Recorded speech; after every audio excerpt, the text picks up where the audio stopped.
Hey you guys, it's Clary Berry, and I know it's been a while since I posted on this channel, and I apologize for that. Hopefully I can get more into a better groove on balancing both channels, and I think I'm going to start maybe doing some tarot over on this side as well again, going back to the good old days. But today I want to talk and just kind of further this idea, going through the Bible, and thinking about all of the kind of vegetarian aspects of everything. As you go through Genesis, we've already been through, the whole Cain and Abel thing, and, some of the past videos in the series discuss where, we're at so far. And I think I jumped around too and went to Jesus and back again. So maybe not in any kind of real order, but we're looking right now at Genesis chapter 5. Okay. And I just want to make a note. There's approximately, verse 1 through 27, we have basically the pre-Noah genealogy of Adam, which means humankind. So we got to keep the kind in humankind. So just note that, from Adam, who lived 930 years, all the way down, from his line, they were living 900, 895, 800, 962, like all these big numbers of years, right? There was one guy who lived only 365 days, but he was taken out by God, just taken up. And then went back to 969. 777 was Noah's father, right? Lamech, and Noah means restful, right? And then so God changes, at this point, God changes the lifespan to 120 years. Okay, he makes that announcement at that point in the Bible. The announcement comes at that point in the Bible. Okay, but still we have Noah. Whereas that was kind of before the whole Noah thing. But, who knows if it's before, during, whatever. Okay, so chapter 6, there's definitely mentions of the violence. Okay, earth was corrupt before God. The earth was filled with violence. Corrupt violence. 6:13, God said to Noah, the end of all living things has come before me, for because of them the earth is filled with violence. Okay, so the violence that we're talking about, God does not like violence. Okay, so that's why he had to make an ark and all of this stuff, and they get into that. And then I want you to just take a note of this, how important it was from every living thing. Okay, again, 6:19, from each kind of living thing you were to bring two into the ark to keep them alive with you, male and female, two of each kind. Okay, and then by that was 6:19. We're at 6:21. Also take from all kinds of the food that are eaten and collected. So it is interesting that as it is stated at this point, when they're just preparing and they have plenty of available food, there's no mention of what exactly might be going on with the animals, and there's no mention of the extra animals. This is just the two of each kind that we're talking about. So while they're working, they're bringing two along to keep them alive with you. Okay, these are the ones to keep. This is all he's talking about. Okay, and so as Noah and his family would be getting ready for this, they would actually be still vegetarian. Okay, because to me that's just kind of a given. I mean, in that day and age, I don't know. I guess that's just kind of opinion at this point of conjecture, but I might have made that point in other videos, if you know what I mean. Okay, so, but the point here is 21 says, also take from all the kinds of food that are eaten and collected. So the food is separate from the animals at this point. Okay, that's a key. Okay, it's a key to understanding what's going on here. It's not like, oh, when Noah was making the ark, God was like, yeah, go ahead and eat all these animals. No, you were saving the animals, keeping them alive, worrying about only the two. And again, there's a differentiation. The animals, store the animals, and then store the food. Okay, so it's another clear distinction to me, that God had everything set up in the way that this is what we should be doing. Okay, now, of course, we have to keep going, getting to chapter 7. God mentions clean and unclean finally, okay, and kind of gets into that a little bit, okay, but this is because why does God now saying, here are clean animals that you can eat, clean animals? That's the first time it's really mentioned, okay, because there's no vegetation. There's no vegetation when they're out on the ark, okay? This is at that point, by chapter 7, there's nothing, and 7-8, the bird flies out after hundreds and hundreds of days. There's nothing to eat. So they had to. So that's kind of what the meat eating issue, it's like a backup plan. Okay, it's not the ideal. It's only there because of that. Okay? 9, God says, the fear and dread of you will be upon every wild animal.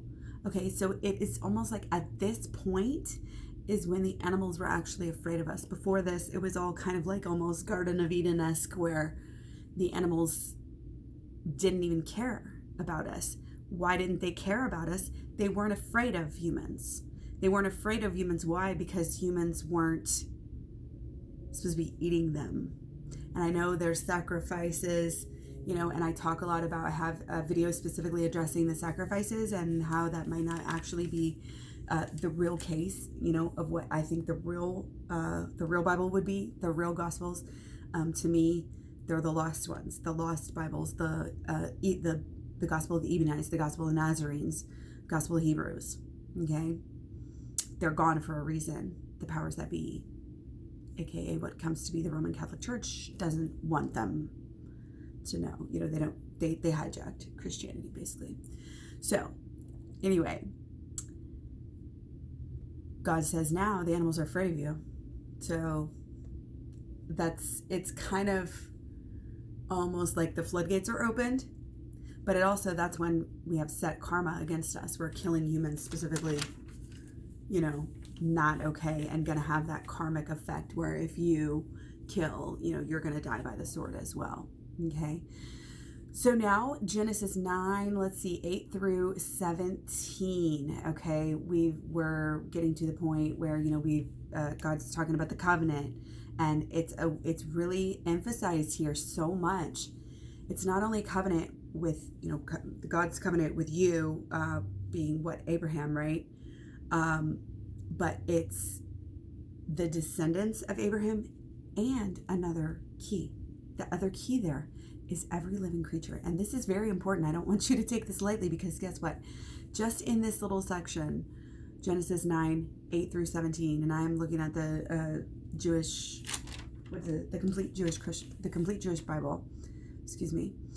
And it says every living creature, right? About 9-8. And then until 17, it says it at least 4 more times about every living creature, repeated over and over. Also, every living creature. This is not just a covenant between you.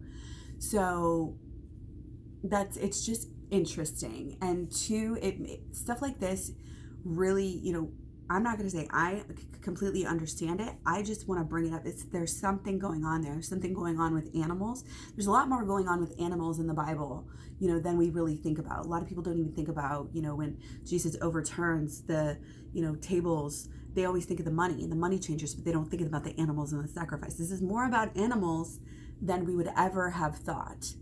Okay, and this is just a key to that type of thinking, that every living creatures are so important, that not only are they in the covenant, but they are mentioned every single time that the descendants, and that the people, maybe even mentioned more than the descendants, but I'm not sure. I'd have to double check that. Okay, so moving on. Okay, at this point, we know that the people don't just stop eating meat, right? Okay, we have, what do you call it? Descendants of Noah. Nimrod, was a mighty hunter. But it's at this point we really start to realize, okay, again, chapter 11, verse 10, you have Shem is only living 600 years now. Okay, when before, again, they were living around 900 years. Now that they're eating meat, you guys, by the time, and this is very quick succession, this is like invades their gene pool very quickly. Because again, Noah, I think, I didn't write it down. I think Noah ends up living to 900 something, or 8 or 900. But again, by the next generation, Shem, wait a second. I don't want to say things that are not exactly true. I thought it was Shet was Noah's kid. But anyway, by a few generations down, again, here you have 600, 400, 430, okay, by Abraham. No, that was Noah. I said Abraham earlier when I meant Noah. It's the covenants. I think covenants are made of both. But anyway, okay, let's move on. Again, not claiming to be an official Bible scholar or anything, but I just like to do the studying and use my own intuition and things like that. So I love to have conversations. So let me know what you guys think down below. And I'm glad you're here and watching. Thanks for being here. Okay, so 1131, Terach had Abraham, okay, went to Egypt. This is where, Sarai lies and says she's, this really doesn't have a lot to do. I'm just kind of recapping and going. I just want to kind of show how we're going through here. Says she was Abraham's brother, but they were caught, and then there's plagues, and they were expelled, and there's still this mention of livestock. Okay, by about chapter 13, they're traveling around with their herdsmen, are having the quarrels, and that's why, that's why Lot has to separate from Abraham, and they go into different places, and that kind of sets you up for there's war. So it's kind of a clear, basically what happens is that even though we have this issue where, Noah is meant to be this kind of re-cleansing, of the world, he's the new seed of the world, he's populating, his descendants are going out and populating the world. But it kind of shows that I think where they go wrong, I think where the descendants go wrong personally here is that they don't go back to just eating the vegetation. It's not clearly explicitly stated, because these Bibles that we're dealing with are they're highly edited by the powers that be. And I think the truth sometimes just lies a little bit underneath what is not being said, and what is not being able to be covered up. So that's just the way. And it even says in the Bible, there's people who are tampered with the Bible are in trouble, so it's obviously showing that people are doing it. Okay, so again, there's no vegetation. The birds flying out, no vegetation. That's why they have to eat meat. That's why Noah and his family are allowed to eat meat. Okay, but they keep on doing it, and they keep on doing it, and it very quickly escalates to war. Basically, here within a few years, it causes their health to decline right away, and then it causes war. And